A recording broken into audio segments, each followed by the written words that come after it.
Welcome to this seminar about unworthiness. And hopefully, even if you have a little inkling of this feeling, that after this hour, it would be much less. So, or you can use this to help anyone around you or your future friends as well, whenever they're feeling this. So this feeling of unworthiness, sometimes when people experience even growing up not feeling loved, if they feel like they're not feeling loved, they equate that as, that must mean I'm unworthy of love, right? So that's another example that has come up. Or if they didn't achieve something, or they don't have certain things, or they don't look like a certain way. So where,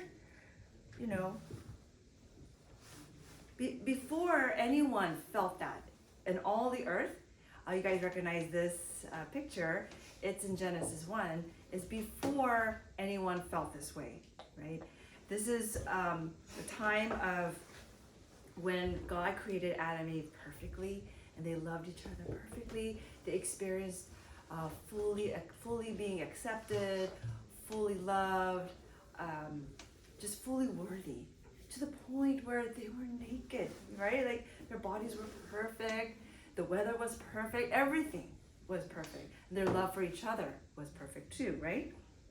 And Psalm 139 says that, just wonderfully, fearfully made. And then something happened that just ruined it all, which is Genesis 3. If you know that chapter, the original root problem began there, right? Where the relationship with God got broken, the relationship with Adam and Eve got broken, and then our identity, our image of God was all shattered and destroyed. So what happened then? This original sin, it's the noun form of sin. A lot of people think sin is something you do, but it's actually the noun form of sin started to reign in our heart and our soul, and now there's a new identity. So this is really important because this original sin caused all of the problems that we're experiencing today. So regardless of what people have on earth spiritually, rather than being in this enjoyment with God and having that awesome identity, right? What do we have now? Everybody in the world. What do we possess? Like I said, sin. It's not we are sinners because we did sin or commit sin. We were already born that way. So just messed up from the beginning, right? From the beginning. Now, what else do we get? We got shame, and we got guilt and curses. I mean, if that's not enough, now we are suffering from being enslaved, and we are orphaned or from the father, and now we're judged. I mean, this is so significant because we're feeling judged by each other, judged by society, sometimes by our own parents, judging myself. Where did all of this come from, right? Why everyone's so judgy, right? It's all the way because of the original root problem. And condemned eternally, and even feeling that condemnation on earth right now. Now, there's an interesting word called appraiser. Do you guys know what that means? Definition of appraiser is someone who judges the value. So if any of your parents bought a house, they had to get the appraiser to come and put the value of the house. Oh, this is $1 million, or this is $2 million. So that kind of appraisal would happen. So this spiritual appraiser assesses the worth and value of someone with all of the above, and that verdict would be sinner, guilty, enemy of God, and deserving of death. Bunch of bad news, right? This is a bunch of bad news right here. That's what the appraiser would say. Now, who can solve this problem, right? You guys know the answer. This is a church environment, I think, right? Right? So this person has to do three things. Did you know he has to do the work of the prophet, the priest, and the king? That's why Jesus fulfilled the role of the Christ. That word Christ means that's the work that he did. He did the prophet, priest, and king work right here that we see so that we can be saved. So going over that gospel message again, we were created like this. Being in God, with God, image of God, perfect, everything, all of our needs are met. But how do we get separated? Because of that original sin of disbelief coming in. And then we got separated spiritually and now captivated and influenced by the enemy. This spiritual root problem is called SSS. That's how I remember things because I have to memorize with acronyms. Separation, sin, and the problem of Satan. This is the root problem that created all the bad fruits of our life. And so without being saved, we would be eternally living like this. Can you imagine? In this situation, can we save ourselves? Right? Doing good works or being the top student or being the wealthiest in all the world, that can't solve that spiritual problem. It has to be a spiritual answer, a solution. And who was that? That was God sending Jesus as a perfect man, God, to die for us. And that blood washes away our original sin so that when we believe and accept this, that's all you do. The do. There's nothing you do except believe and accept this free gift. And we're one with God again. So this is the condition of being saved and being a child of God, right? So even though, everyone says, well, we're still a sinner, guilty, enemy of God, undeserving of death, and unworthy of God's favor, what is God calling us now if we accepted Jesus in our heart? We are called the beloved. Right? These are some verses to prove that that's our new identity of being the beloved. And sin is removed, that original sin, from our spirit level. And now what do we receive? We receive forgiveness eternally, and even all the ones until then. We become holy. We receive his holiness. We don't make ourselves holy. We receive it, actually, and then we become holy. And we receive his righteousness.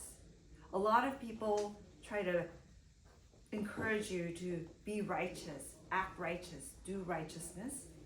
But with whose strength? Your strength? My strength? We can't. We have to do it with the strength of who is the righteousness. So that means righteousness is a person. And where does he live? Well, in my heart. That's why I am righteous. Sin is removed, and now I receive also freedom and a crown of beauty. My first name is Esther, so I used to kind of tease others and say, I'm the queen. Because in the Bible, Esther was a queen. So you need to call me Queen Esther. And I would imagine having a crown of beauty on my head, because that's my new identity now. And what is my identity? Okay. More specifically, what I mentioned was being a child of God. This is so important. To be honest, you are a child of God before you are a child of your biological mother and father. Okay. That identity you have to be so proud of. And adopted by him. You are the heir and you have royalty. You are royal. And you are a friend of God. Another area of my upbringing during junior high school, I used to measure my worth compared to what kind of friends were my friends, right? If I was friends with the most popular person in school, I thought, my worth is very high. And that's why a lot of people don't want to be friends with the nerds or the unpopular kids or the unattractive kids, because they are equating that friendship as, well, then I'm unpopular and unattractive and unworthy. So I used to even judge my friendships according to my worth, or my worth according to my friendships. But look at this, my identity is a friend of God. This is the highest form of friendship. There is no other highest popularity than God who created all the universe. And he's calling you his friend. And identity of being precious, right? So, how would the praiser assess me now, right?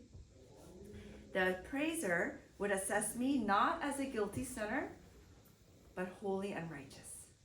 Not as cursed, but blessed. Not as an enemy of God, but a friend of God. Not deserving of death, but having eternal life. One with God. Look at this contrast, right? And I hope you can imprint that in your mind.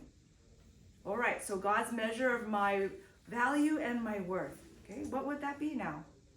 My worth is defined by what or who is inside of me. And what God himself says about me. I'm a beloved child of God for whom it was worth dying for. And Luke 15:4 talks about like there's 100 sheep that got lost, and there's 100 sheep that a shepherd is taking care of, and one got lost and like wandered away. And the shepherd, doesn't he leave the 99 and then go after the lost sheep until he finds it? When I first read that, I'm like, well, that's weird. I think 99 is enough, like what if you go away and then you risk losing more of the 99, right? I was just so logical like that. It's okay, who cares? Like, oh, one went away. It's his fault for going away. But the shepherd's love is, no, I have to go after that one sheep who's lost. And that one sheep is you and I. He would leave the 99 to go come after me, go come after you. Isn't that a wonderful love of God?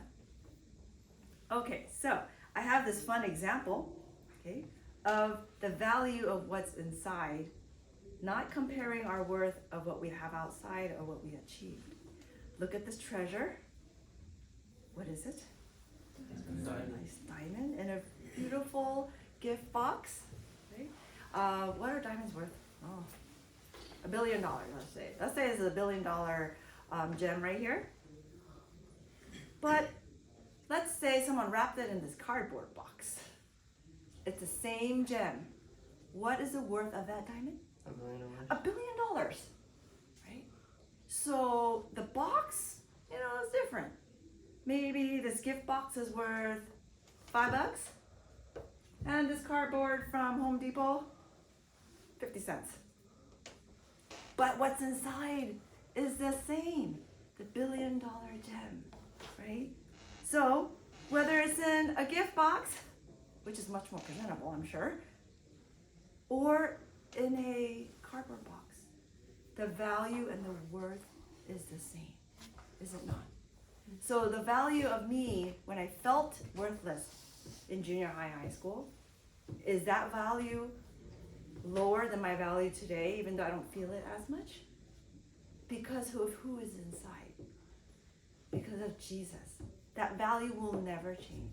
If I lost my career as a psychiatrist, I lost the business, my value is still the same because of who is inside.